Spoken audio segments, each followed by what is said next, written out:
Hello and thanks for staying with us.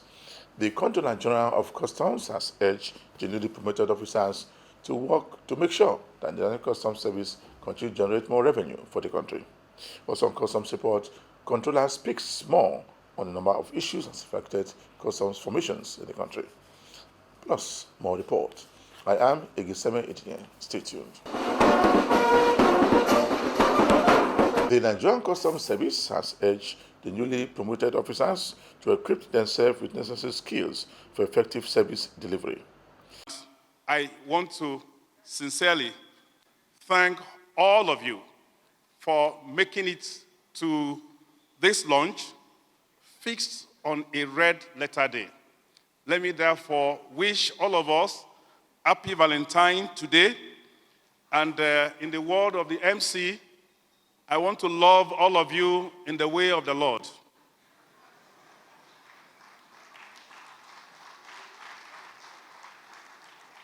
I think there is no way we can talk about love without talking about trust. Trust is very, very vital to the concept of love. And trust, like love, forms the bedrock of enduring relationships in both personal bonds and professional partnerships. It is built through consistent demonstration of commitment, nurtured by mutual respect and strengthened by shared values. Today, 14th February, as the world celebrates these principles through expression of love, we gather to commemorate a different kind of partnership, one that embodies the same fundamental values in international trade.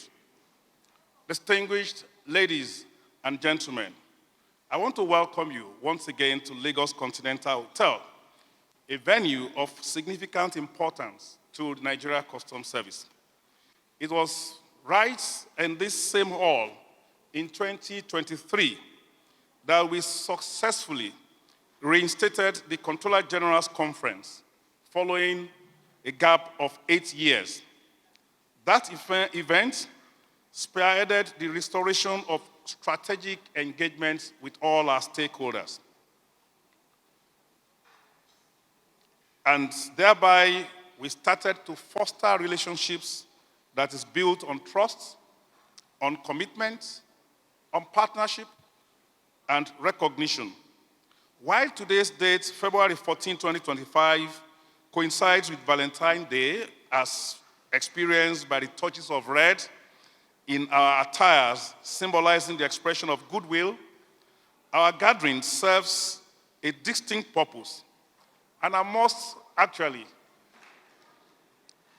we have gathered to join the global customs community in celebrating a partnership framework recognized and endorsed as the international best practice, the strategic alliance between customs and business. This partnership is founded on mutual trust between customs authorities and business entities, delivering reciprocal benefits through official recognition of reliable business partners, sustained by continuous investment in compliance and security measures to maintain trusted operator status. And this heralds a strategic reorientation in customs administration, moving from traditional transaction-based control to a more sophisticated system of comprehensive compliance. This evolution in customs business relationships reflects the dynamic nature of international trade and the growing need for secured and efficient supply chains. Distinguished guests, the AEO program embodies these principles in their most refined form. As defined by the World Customs Organization, WCO, an AEO is a party involved in the international movement of goods that has been certified by a national customs administration as complying with WCO or equivalent supply chain security standards. This certification validates a company's commitment to security, compliance, and operational excellence in international trade. Through the program, Certified operators gain access to streamlined customs procedures, reduced physical inspection, and priority treatment during customs clearance processes, while customs authorities benefit from enhanced risk management and more efficient resource allocation. The Nigeria Customs Service decision to implement the AEO program aligns with global best practices, and it began around April 2024. In developing our framework, we strategically benchmarked against two leading customs administrations. And the first one was His Majesty's Revenue and Customs, HMRC in the UK, and the South African Revenue Service, SARS, representing best practices both globally and within the African continent. The success of our pilot phase, which commenced on the 15th of April 2024, has been remarkable. Our 6 pilot AEO companies have demonstrated exceptional growth, with collective trade value increasing significantly from 185.8 billion naira in 2023 to 653.8 billion in 2024. The AEO program is a globally recognized initiative of the World Customs Organization, WCO, designed to promote seamless international trade by rewarding compliant businesses with preferential treatments, reduced inspections, and faster clearance processes. As Nigeria takes this bold step in implementing the AEO program, we reaffirm our commitment to building a modern, transparent, and efficient customs administration that aligns with global best practices. This initiative is a testament to the Nigeria Customs Service dedication to balancing trade facilitation with national security. By fostering trust between customs administrations and the business communities, the AEO program will not only improve efficiency at our borders, but also attract investments, reduce costs, and enhance Nigeria's competitiveness in the global markets. I commend the Comptroller General of Customs, Bashir Adewale Adeni, MFR, for this initiative to implement this program in Nigeria, and urge stakeholders in the private and public sectors to embrace and support the AEO program for the collective benefit of our nation's economy. Once again, I extend my sincere appreciation to everyone present. Your active participation shows your commitment to this program. I encourage eligible businesses to embrace this initiative and leverage on its benefits, which include expedited clearance, reduced costs, and global recognition. Let us move forward with a shared commitment to driving economic growth and position Nigeria as a leader in global trade. It is with great honor and privilege that I stand before you today to witness a remarkable milestone in Nigeria's journey towards economic growth, trade facilitation, and global competitiveness. The official launch of the Nigeria Customs Service Authorized Economic Operator, AEO, program marks a pivotal moment in our collective pursuit of an efficient, transparent, and secure trade environment. I congratulate the Nigeria Customs Services under the able leadership of the Comptroller General, Mr. Bashir Adewale Adeni, MFR, for this laudable initiative that will help to reorganize the business processes of the NCS and also contribute to the ease of doing business in Nigeria. The AEO program is nothing short of a game changer for trade and security. A global partnership between customs authorities and businesses committed to compliance, security, and best practices in supply chain management. By granting AEO accreditation to businesses that meet those high standards, we are not only enhancing security, but also streamlining trade operations. This means faster cargo clearance, fewer trade barriers, and a more seamless business environment. I think that deserves an outstanding round of applause. Thank you. For Nigeria, this program represents a significant step forward. It will reduce bottlenecks, boost efficiency, and make doing business easier and more attractive. The AEO program is a testament to what we can achieve when we work together, building trust, fostering growth, and creating a brighter future for trade in our nation.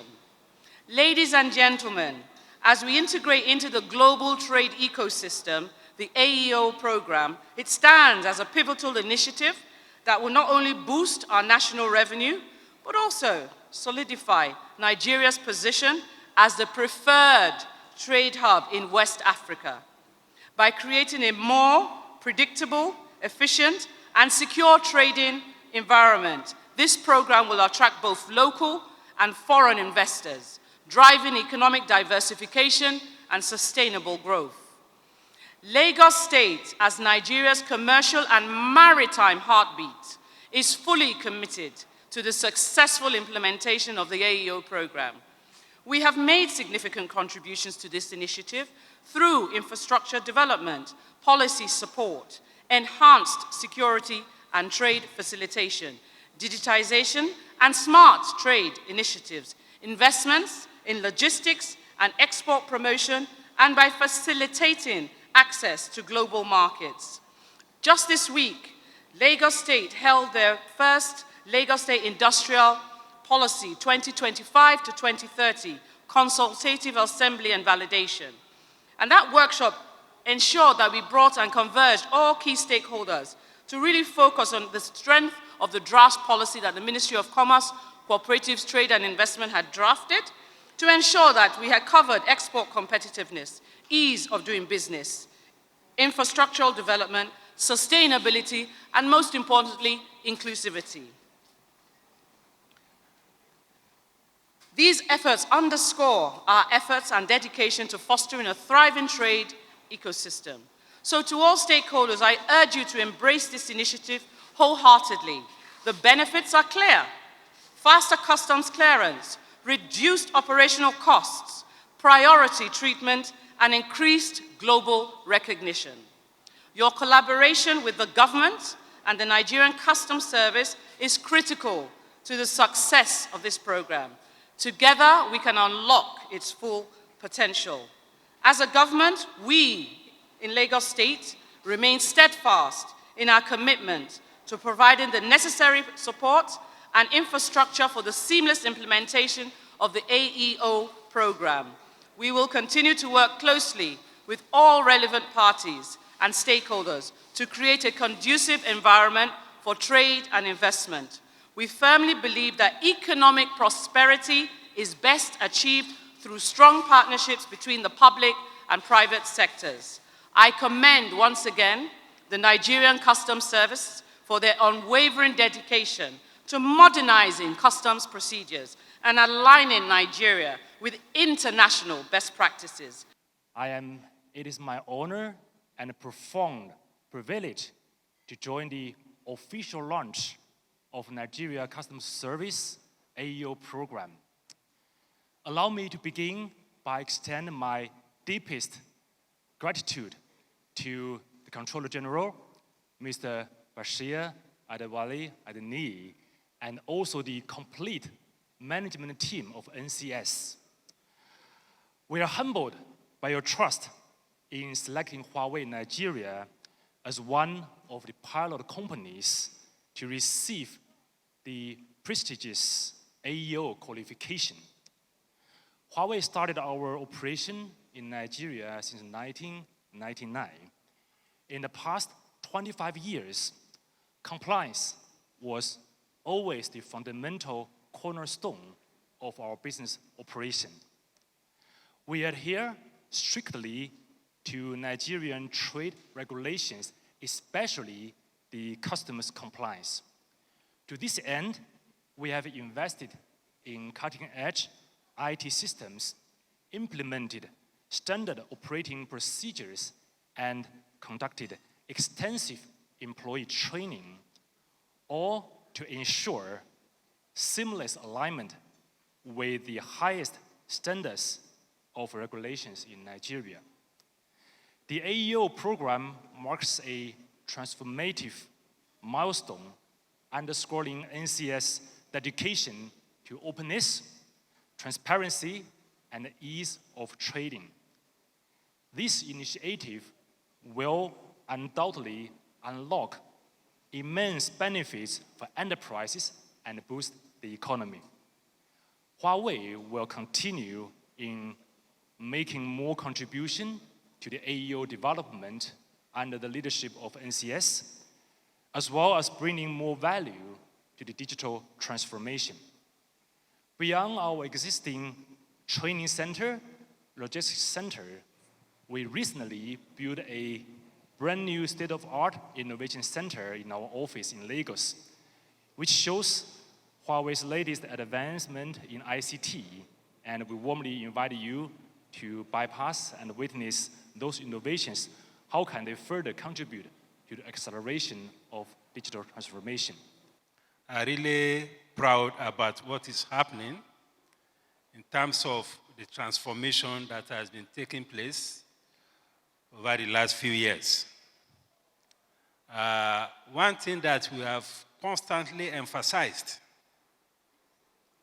at our board meetings, especially from the private sector, is the need for us to balance our commitment of revenue generation with commitment to trade facilitation. Because an economy can only be as healthy as its private sector. And just as the chairman of the OPS has said, that's president of NASIMA, the private sector contributes enormously, perhaps over 80%, to the GDP of the country. It contributes as well to employment generation, to revenue generation. So when we have a healthy private sector, we are sure that the economy will prosper and ultimately revenue will grow.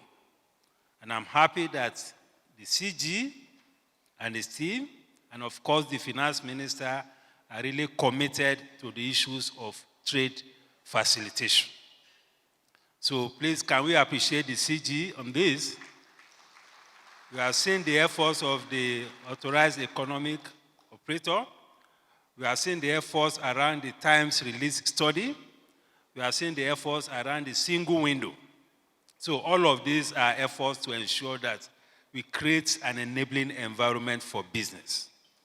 Because next to macroeconomic challenges, I'm talking about FX, inflation, interest rates, the next big thing that we worry about in the private sector is the ease of doing business. And the custom has a very big role to play in that. And I'm happy that a lot of progress is being made in that direction. As representative of the private sector, I liaise regularly with all the key stakeholders, NASIMA, MAN, NECA, NASME, and all of that. So we are free to come with feedback on whatever it is happening. The CG is operating an open door policy, and he has assured us at the board level that all the area controllers also have open door policies. So if there are issues, feedback, I think it is also useful for the customs. So you can channel that through the organized private sector. I'm very close to all the DGs. We can be reached. So if there are issues to engage, I'm sure that the service will be very happy to engage. Adewale Adeni, MFR.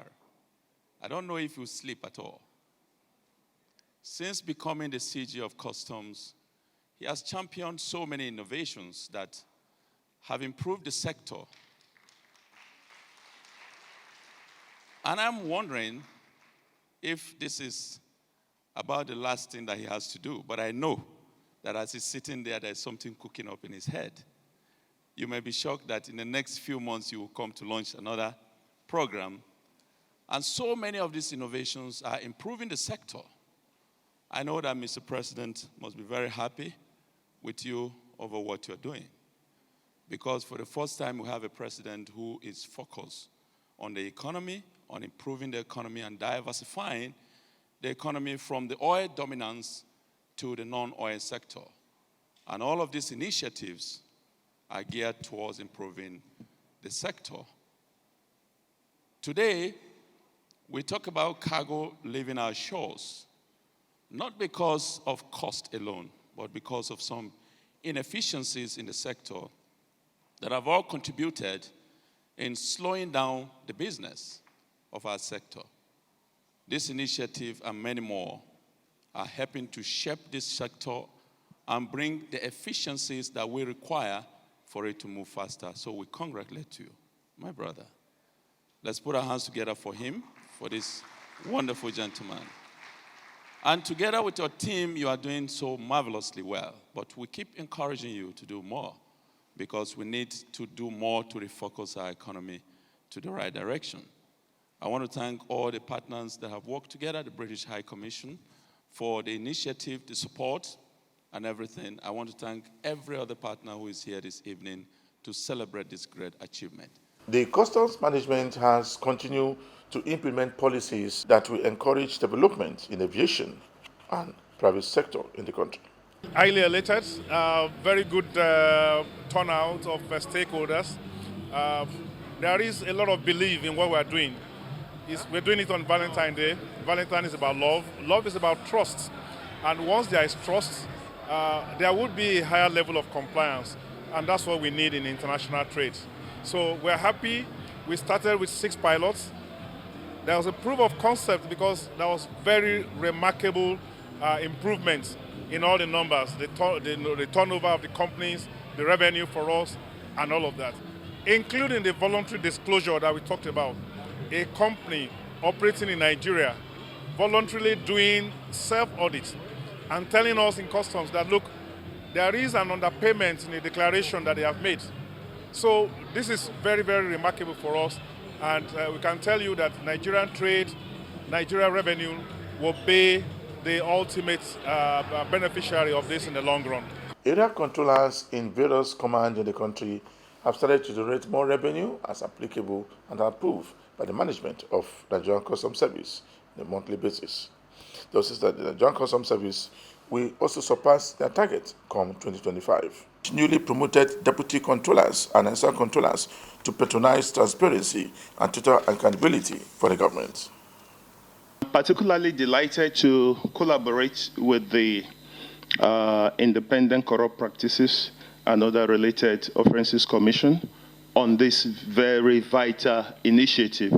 Today, we gather to explore very critical issues that are quite fundamental to building trust, fostering sustainable development and integrity within our public institutions. As we all know, transparency and accountability are not just ideals, they are actually essential pillars that support good governance and ensure that public servants act in the best interests of the citizens they serve. As we all know, transparency and accountability are the cornerstone of effective and responsible administration. Therefore, this lecture comes at a very crucial time when our nation is striving to strengthen its institutions to promote a culture of uprightness in the public sector. As we engage in today's discussions, I want to encourage everyone to share insights and perspectives that will help us to strengthen our commitment to these principles. Together, we can work towards a more transparent and accountable public service that upholds the values of ethics, responsibility, and professionalism. Finally, I'm confident that this collaboration and lectures with the ICPC will be very fruitful, impactful, insightful, as I look forward to a very productive and engaging session. Lack of accountability and transparency. If there's no accountability and transparency, it causes corruption. Then lack of genuine fear of God. If we have fear of God, we will not involve in any act of corruption. Poverty too is a major cause of corruption, because with poverty, hunger can make someone do any negative this thing, which is act of corruption. Lack of political will to do the right thing. Then we have absence of integrity. Integrity is doing the right thing even when no one is watching. So if there is no integrity, that's another cause of corruption, because there can be if you have integrity, there won't be corruption. Then societal tolerance. Societal tolerance is when you get to your community, and maybe an MD of an organization cannot go to his community just with ordinary car. They will say, this person is an MD and he can't come with big car and everything. So because of that, they tend to want to get something big before going to their society. That's society tolerance. Then we have definition of transparency and accountability. Transparency is the quality of being easy to perceive, being open, being honest. Transparency is openness, being honest. And in public service, transparency is holding public officials accountable for their actions. Anything that happens in your unit, the unit head should be able to take the responsibility of whatever happens, take action. Accountability is the voluntary subjection of oneself as responsible for any action or inaction in relation to any position of trust. Focusing on the vital theme of cross-border trade, what it is and why it matters. We gather here not merely to celebrate art, but to highlight the profound connection that cross-border trade fosters in our economies, cultures, and communities. In an increasingly intercontinental world, cross-border trade serves as a bridge that enhances economic growth, promotes cultural exchange, and fosters partnership among nations. It enables business to reach border markets, encourages innovation, and enhances the availability of goods and services for consumers everywhere. The impact of trade extends beyond mere transactions. It cultivates relationships and promotes mutual understanding among diverse cultures. As we engage with the creativity and talent on display throughout this festival, let us reflect on the role of cross-border trade in shaping vibrant communities and driving sustainable economic development. May this festival inspire new ideas and collaboration that will contribute to a brighter future for all. Thank you. The Muritala Mohammed International Airport Command of the Nigerian Customs Service, NCS, has intercepted a passenger coming from Canada on board Ethiopian Airline with 3 boxes containing 142 parcels of cannabis Canadian loud worth 290,789,517 naira duty paid value DPV. The area controller of the command, Comptroller Effiong John Harrison, who disclosed this, said the seizure was made on the 18th of February 2025.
not acceptable here. So those that are planning, those are willing to do what is not right, please stay away from this command. And those who are collaborating with them, we are watching thoroughly. We are watching to see. We are watching to know where you are operating from. And we will not relent to ensure that we will come after you. He added that in pursuance of Nigerian Customs Service core mandate of suppression of smuggling and ensuring national security, the officers and men of the command remained resolute and dedicated in ensuring that smuggling is suppressed to the barest minimum. Comptroller Harrison announced that in line with the Comptroller General of Customs Bashir Adewale Adeniyi's policy, it was to foster interagency cooperation and collaboration. The commander is handing over the seized drugs, the suspect, and his passport to the National Drug Law Enforcement Agency (NDLEA) for further necessary action. Chairman Chief Executive National Drug Law Enforcement Agency, General Muhammad Marwa. I would first and foremost say thank you so much to the controller and his own team for this marvelous seizure. And what also interests us is because there is a suspect attached to the seizure. This is a typical display of synergy existing between agencies here at Murtala Mohammed International. Let me say thank you so much for this effort. Thank you so much for doing the effort. Let me also use this opportunity to assure you that we will definitely investigate and collaborate each and every individual that is responsible for this. We know it has been happening, and we have been unraveling syndicates that are responsible for drug trafficking in this area. So at the same time, we will do the same thing here. And by special grace of God, whatever the outcome is, you will be informed. The Custom 2023 Act is basically an attempt towards partial autonomy for customs service. And I recall when I was the president of NAGAV, I introduced a bill that will grant customs, a private bill at the National Assembly. Thereafter, I went in for Council for Regulation of Freight Forwarding in the National Assembly. That did not work out immediately, especially the partial autonomy of the customs. Because from my own vantage position, the inherent bureaucracy in governance seemed not to allow customs to do things as they wanted to do that, especially in the area of revenue collection and trade facilitation. I noted that finance is more to revenue. Anything is revenue, and you could see up to today the targets, revenue targets being given to customs is overwhelming, and people like us begin to wonder. Revenue collection flows on its own. There are determinant factors that will lead to revenue that is due to the customs, and of course, indeed, the federal government of Nigeria. So the idea of giving targets seemed to create some level of problem to the extent that the custom will be trying to do that. All the same, I think they've been able to manage situations, to balance trade. Now, the 4% operational costs is contained in the Act, and specifically Section 8 of the custom law. But I think where custom got it wrong is to say that that authority directed that the maximum should be 4%. And so could they have not, looking at the economy of the country, thought about grading it, maybe starting with 2%, thereafter move to 3%, then 4%, but it's like they went straight to 4%. And the economy is not too good to carry that. Just before I round up this week edition of the program Customs Report, we brought you a report where the Siege of Nigerian Customs Service has continued to preach to members of the board alongside members of management that they must continue to work to make sure that the application of customs duty are applied in all formations all over the country. For me, it is 718. Thanks for watching.